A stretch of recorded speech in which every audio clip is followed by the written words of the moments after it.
بسم اللہ الرحمن الرحیم۔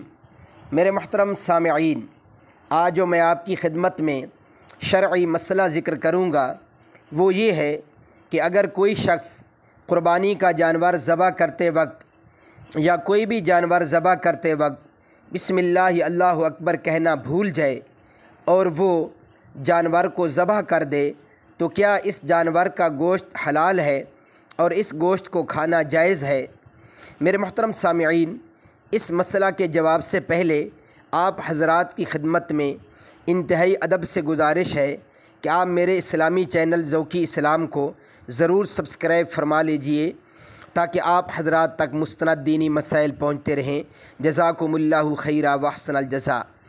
میرے محترم سامعین، چلتے ہیں اس شرعی مسئلہ کے جواب کی طرف۔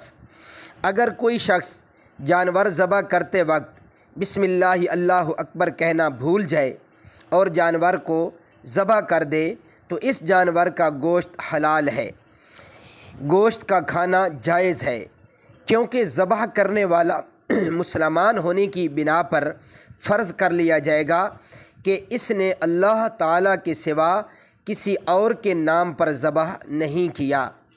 اللہ رب العزت ہمیں شریعت کو کامل طور پر سمجھنے کی توفیق عطا فرمائے۔ وآخر دعوانا ان الحمد للہ رب العالمین۔